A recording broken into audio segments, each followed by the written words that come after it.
to myself. That process of mental gymnastics is known as cognitive dissonance. When you've done something you don't truly believe in, like laughing just because everyone else did, you'll often try to come to terms with your behavior through denial and justification. It's not a joke. I just made that up, and it's nonsense. I know, that's why I thought it was funny. Because it just made no sense. Yeah, that's why. I don't know, that's crazy though, because it did make me laugh.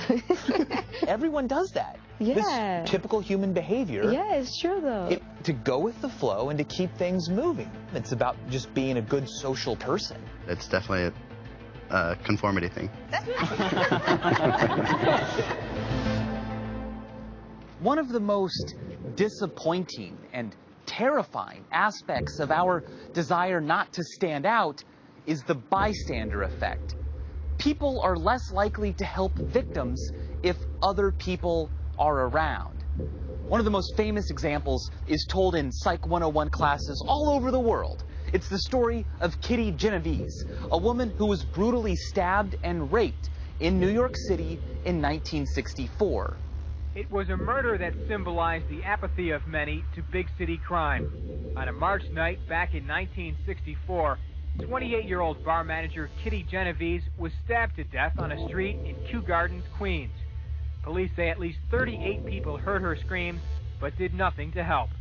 The hypothesis was that each and every one of them assumed someone else would call the police, so they didn't have to bother to do so themselves. It wasn't their responsibility. So the police were never called, and Kitty died. But here's the thing. Kitty's story may not be an example of conformity, at least not in the way we normally think, because most of it was totally untrue. 38 people didn't witness the attack. As it turns out, the actual number of witnesses who could have helped and didn't may have been as few as 2, and people did call the police. Samuel Hoffman spent 3 or 4 minutes on hold before finally reaching a police dispatcher. So where did the number 38 come from? It's theorized that the police commissioner actually lied to a reporter about the number of witnesses who did nothing in order to cover up why the police took so long to arrive at the scene of the crime. And the narrative of uncaring New Yorkers turning a blind eye to a woman's murder spread around the world, making front-page headlines. As more and more sources repeated reports they'd heard, rather than going back to investigate the truth, a psychological phenomenon known as information cascade took place. An information cascade develops when people have little information themselves, so they depend on inferences they can make based on earlier people's actions. So the conformity wasn't on the part of the eyewitnesses, it was in the reporting of the story. There's a saying in journalism, some stories are too good to check.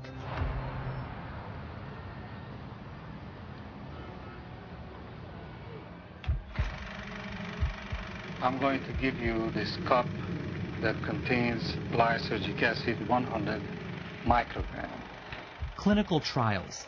They can be enlightening, frightening, dangerous. It seems to want to take me over too much, you see, and I don't want to let myself go.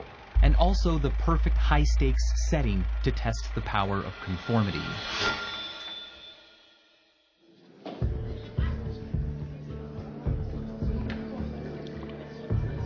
This is Emma.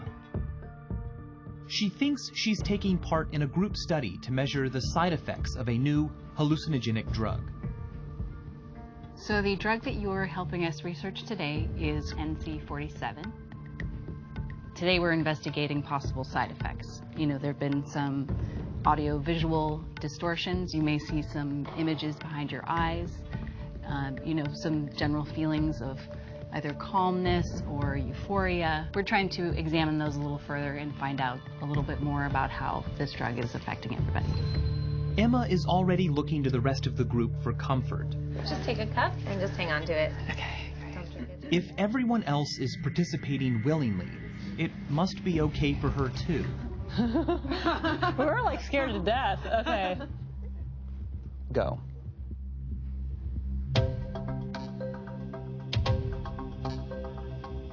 But here's the catch. Our subject didn't take a hallucinogenic drug at all. It was simply a shot of flavored water. You just relax and concentrate. We'll give this just a little bit of time to set in. It doesn't take long for our actors to feel the supposed side effects of the so-called drug. It's like a line that goes across. It's almost like I'm looking through a kaleidoscope, but it's like fuzzy. Will our test subject go along with the group, or will she be bold enough to stand out and say the truth? It's like a lava lamp sort of thing. Emma. I don't see anything. I don't see any shadows, shapes. I'm like, come on, I want to see a shape. But I don't see anything, no.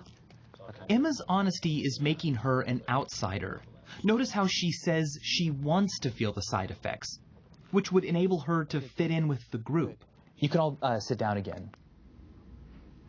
Okay, I want to do the audio test. We're just going to go down the line. I want you to just say the word hello. Here's another opportunity for Emma to conform. Will she go along with the group when she sees the actors pretend to experience an auditory reaction to the alleged drug? Hello. Louder. Hello. And how did that feel? What's your reaction? I hear like a delay, yeah, it could be called an echo. It's more like a like a reverb or something. Yeah, that's very common. All right, Ivory. Hello. Hello. It's almost like, you know, when you watch a video and it's just the tiniest bit out of sync, so you just barely notice it. All right, Emma. Hello? Hello? Hello? Yeah, it is echoing, like you had a shot of vodka or something like that.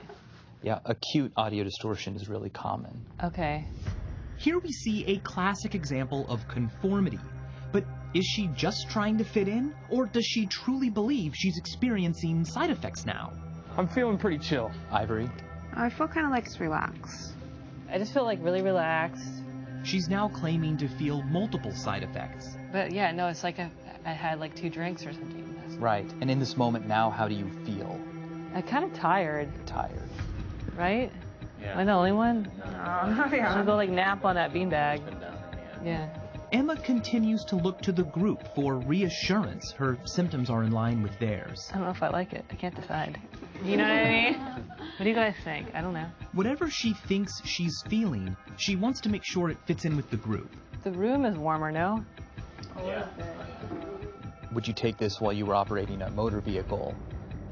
No, I don't think so.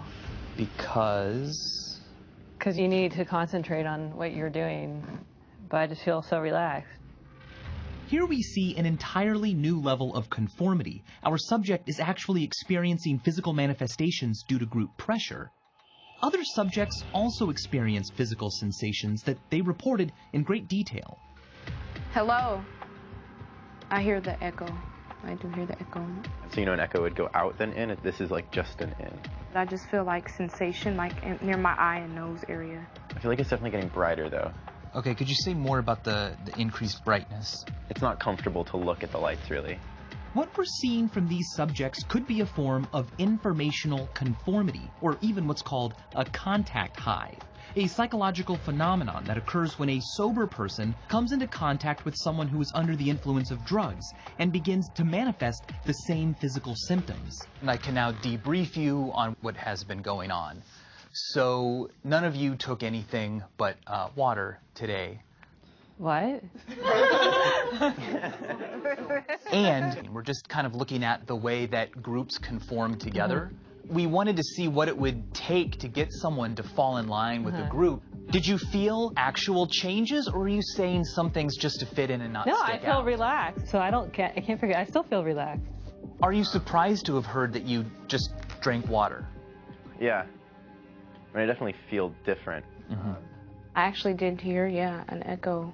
The desire to conform is so strong, the subjects continue to believe in their manifested symptoms, even after learning the drug was fake. I am prone to anxiety attacks, though, so I felt relaxed. Well, you should take more of this nothing.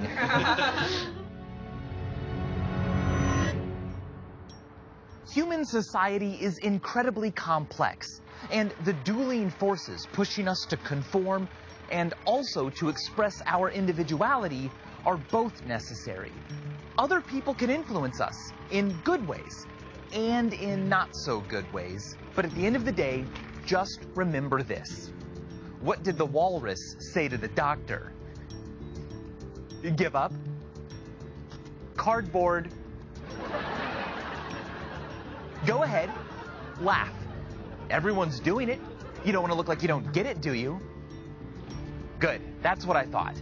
Thanks for laughing, and as always, thanks for watching.